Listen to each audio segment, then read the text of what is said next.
All right, everybody. We are excited to welcome in our next guest to the studio, Bronco Billy, Jeff Browning. Jeff, how you doing? I'm good. I'm tired.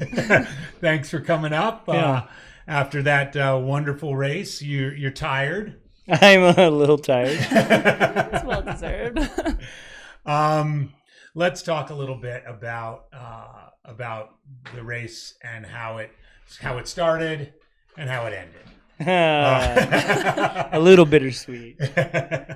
I know you traversed the infamous first 37 miles several times in training, including the organized training run where I saw you.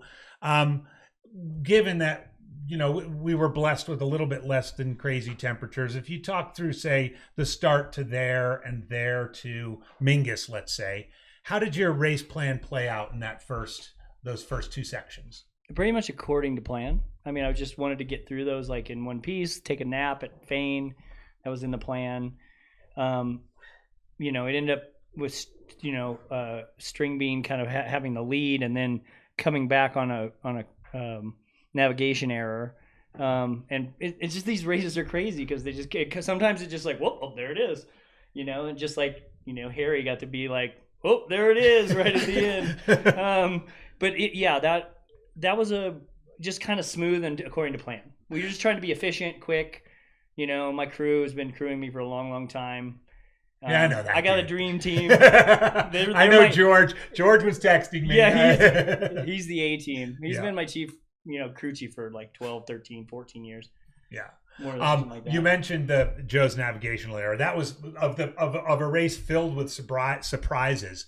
That was the first one that we dealt with here in the studio, and so I'd love to hear about how it transpired for you, because of course we haven't talked to Joe, but what we understand is that he got turned around on the course. Yeah, not necessarily missed a turn. It's the Granite Dells, and there's just white dots, and if you miss, there's tons of intersections and tons of little like lily tiny lollipops that come back around, and all they did was probably take a wrong turn on a lollipop, and then you're back on the course with flags. So, and you're at night, so it's like you have no reference point, right? And so, when they came to us, at first I was like, maybe that's media, and then under headlamps, and then I was like, wait, that's Joe's jersey. I go, you guys are going the wrong way, and they turned around and started, and they led for a second, then we started leading, and they followed us, and they started telling what happened. The pacer was kind of navigating. Joe was looking at his watch. And all of a sudden, his watch was going, you're going, kind of beeping at him, saying you're going the wrong way on the course. But they kept going. At least that's what he told me in the moment. So that's a loose quote. But anyway, they got with us, and then we kind of gapped him through the Dells, because I scouted that, and I kind of knew the general way through it. So, and I'm pretty good at night. I got good lights, so I kind of like, after that, we were past them, so we just kind of kept moving along. I'm sure if it was me, I would have been in a little head funk, so they kind of dropped off the back a little bit, and then I didn't see him again. I mean, we could see their lights way down the pathway on the way to Fane, and then he was sleeping at Fane. I slept too. And you ended up taking your sleep at Fane. Yeah, I slept 30 minutes at Fane in the back of my truck. And that was a planned sleep. That was a planned sleep. Yeah. But got out of there before he did. Yeah, and we got out quietly. I want to hear about that. So I talked a little bit about that, and I was like, I know Browning pretty well, and he's one of those turn the lights off. There was no yelling. It was all whispering. Okay, you go out that way right there. There you have it, folks. As we suspected, it was a little clandestine stealth escape job from Fane. Yeah, it helped going up Mingus being fresh. Mm-hmm. With a nap under my belt. Yeah. Yeah, it was so fun watching the chat and the YouTube blow up when people are like, what happened overnight? Everyone's coming back trying to see you just snuck away. And then you just took off with the lead for days. 160 miles. Not bad. A long time to lead a race. Yeah, you've won a fair number of races, but you've also won a fair number of races, as we were just chatting about in the kitchen, kind of in what has become sort of almost being known as Browninging somebody when you come up behind them, in the second half of a race. I like to call it Broncoed. Okay, we'll go with Bronco. You get to pick what it's called. Whatever it is, you roll over their ass and they're like, what hit me? But here you are with 160 miles to go and you're in the lead and you've kind of got to accept that. Yeah. And even down to, I don't want to get ahead of ourselves, but even down to Walnut Canyon, when I heard, I was getting reports from George, and George was like, oh yeah, Bronco looked great. He was doing fine. He was a little worn out, but everyone would be. And he said, but we're going to stay here until Harry gets here. And I was like, okay, was that something you were like, hey guys, stay here? No, that's just George. That's a good crew chief right there. Yeah. He just wanted to know exactly how far back, and he wanted to see him. Yeah. And see how he's doing. And he was cramping. He'd been complaining about cramping. I was hoping that he was hurting as much as I was. Like my lung thing, his cramps, I was hoping they'd just cancel each other out and I would just keep the lead. But Eldon did me in, like just pushing up Eldon and having a really low O2 sat level and restricted breathing. I could only breathe in through my nose and out through my mouth. I could not get any airflow because after I got the medics checked me out, I had an inflamed kind of esophagus. So like my airflow was restricted from the mouth. So I could only get oxygen through the nose, and I just couldn't get it fast enough at high altitude.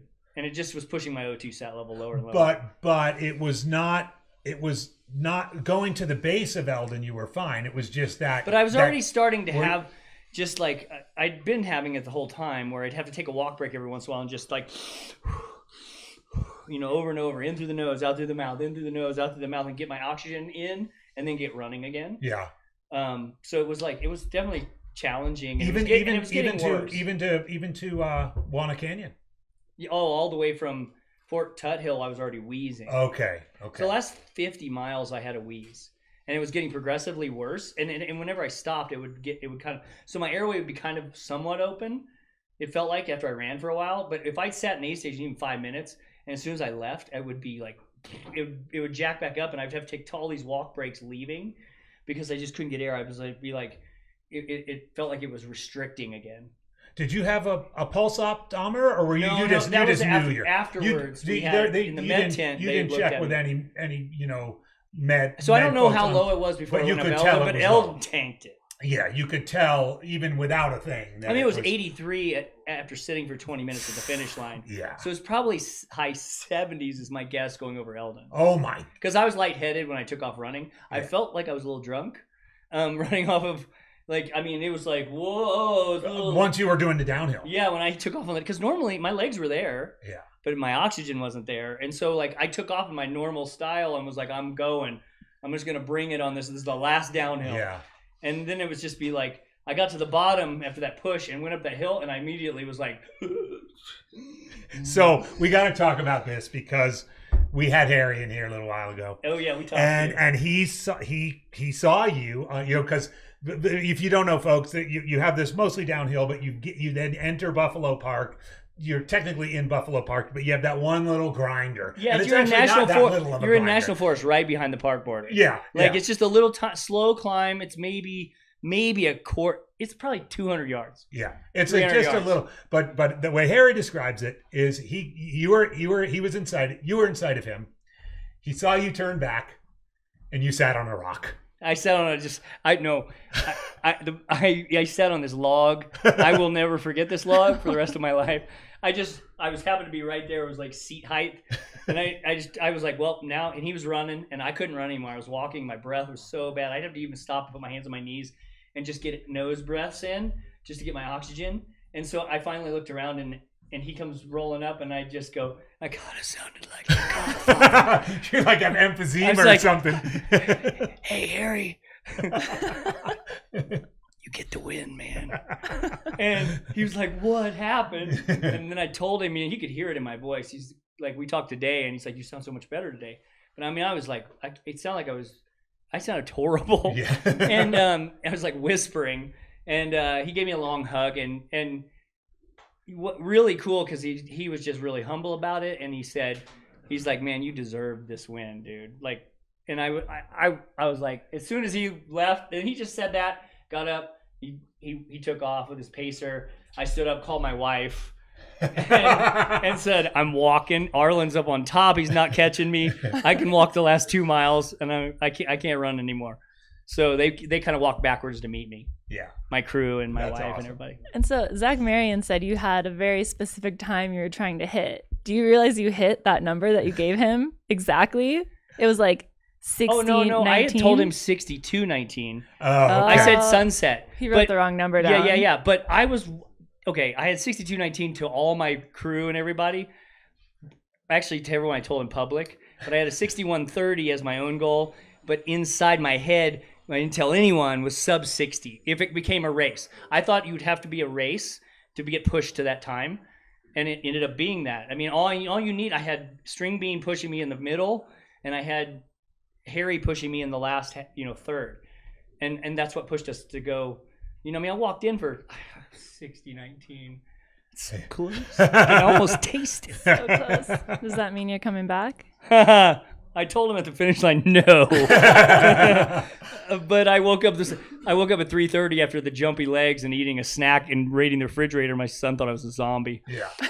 Standing at the refrigerator at 3:00 in the morning.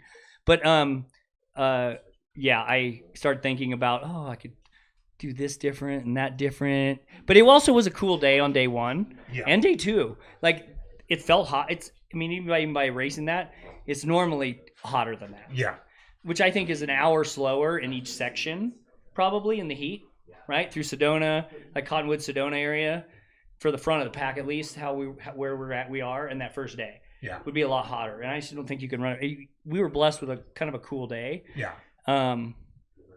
So I know you've done another 200 plus race in Moab, but one of the things that folks like us we're talking about a lot going into Cocodona this year, and I think it's proven to be true, is that in many ways this Cocodona 2024 is the first kind of legitimately competitive 200 plus mile race, at least in North America. I can't. There's really, Tour. I can't speak to tour in those races, but whereas we're sitting around talking about it like we talk about the big hundreds. Yeah. And this is the first time doing that. And you've been on the big 100 stage a long time. And one of the things I think we both know from those big hundreds, when you're running with that kind of pressure for what amounts to 14, 15, 16, in the case of Hard Rock, 20 plus hours, it not only wears you down physically, which it obviously does, but it really wears you down mentally. I mean, I remember talking to several of the old time veterans, and they're like, don't underestimate the fact that there's mental fatigue that goes into success in hundreds. I didn't ask for the lead, dude. Right. And this is what I'm saying. It's 2-3 times as long. It was a long time to be up there. Where that added mental stress kind of has an accumulative effect on you. Yeah. As someone who's broncoed over 20 people, rolled over them. I didn't want to get broncoed. You didn't want to get broncoed. Totally got harried. So was the mental strain? It wasn't that bad. I mean, I've led 100-mile races from the start, multiple times. So I'm used to the pressure of that. I'm okay with that. I mean, I can manage it. I just, to have like something physical kind of come up that like you can't do anything about, it's like out of your hands. And I was sick like 3 weeks out and had a little chest cold, and I still was kind of hacking stuff up on runs like maybe a little over a week out.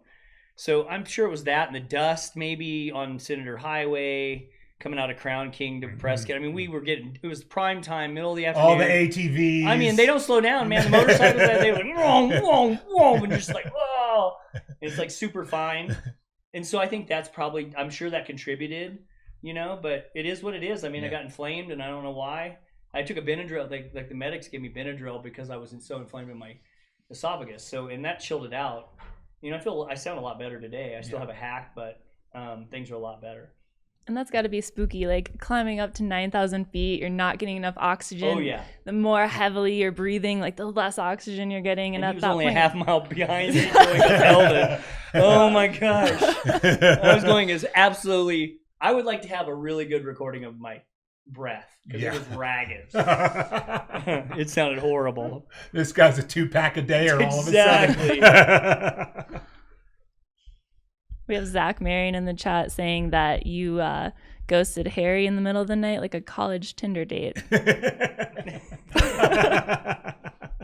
I going to get our mics turned off again?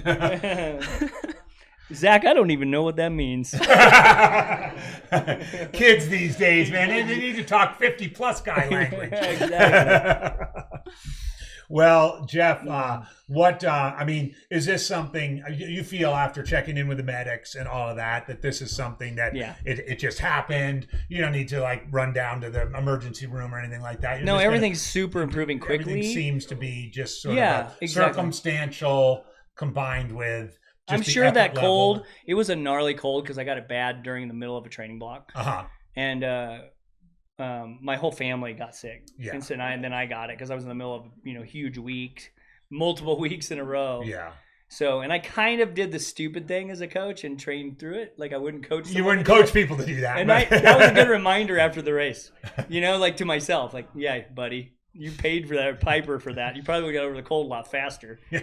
Let's pause for a moment, and we've got our eyes on Orange Long Shorts guy, OLSG, Cody McKesson, who looks like he'll likely be the next runner into Heritage Square. And guess what, Mercedes? Look at him.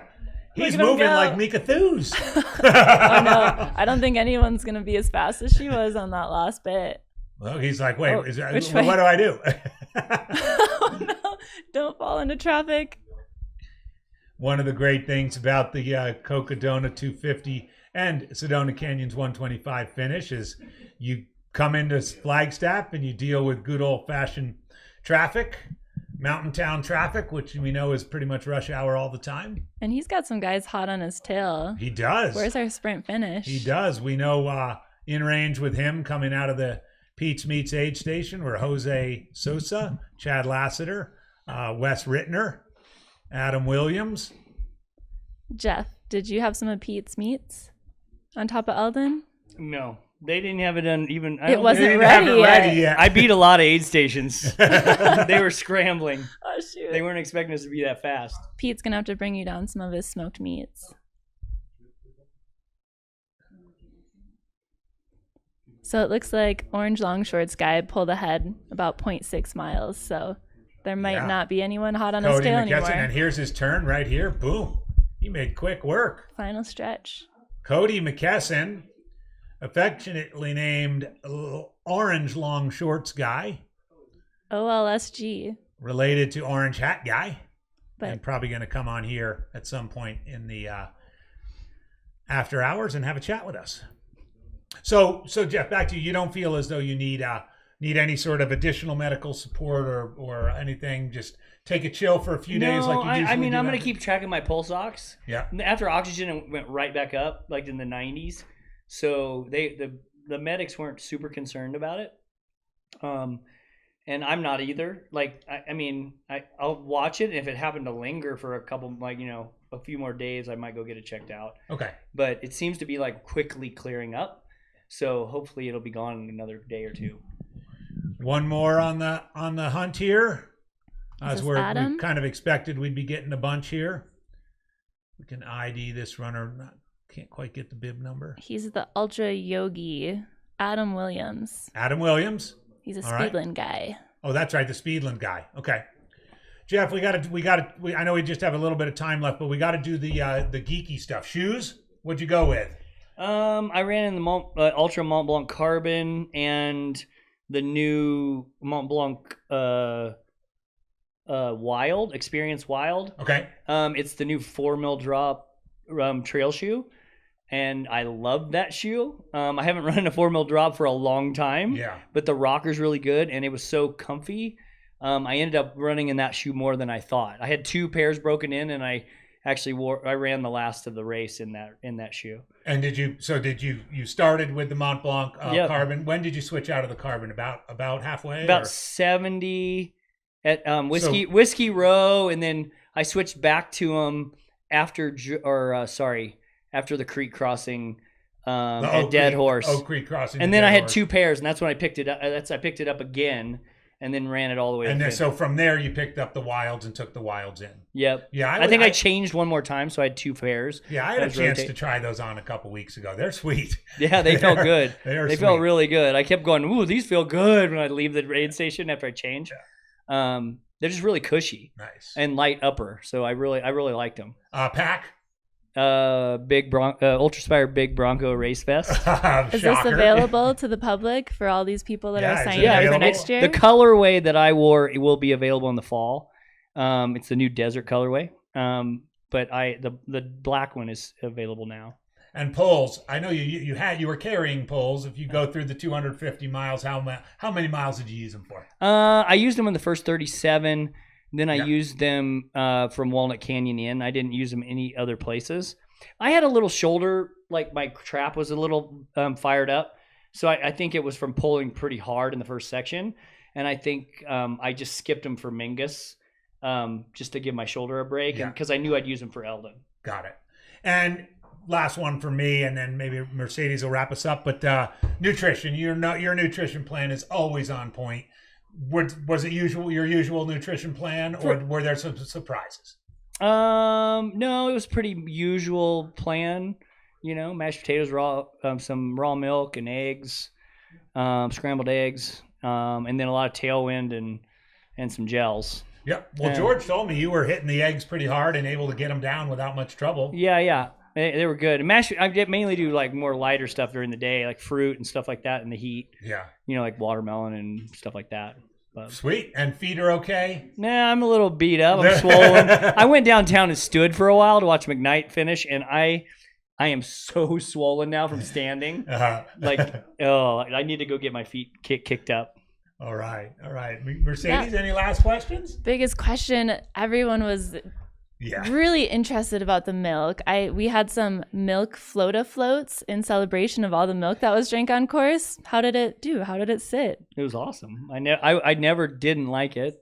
Right. And I chugged it right after the race too. So I never got fan. sick, and I got up in the middle of the night and had 3 glasses when my son saw me as a zombie. Right. He said I didn't look good. It's got to help with the recovery. Yeah, I'm totally. a milk fan. I'm on board. Well, it's nature's recovery drink. Zach Marion was getting a kick out of giving you the new nickname, Jeff Cowning. I didn't hear that one.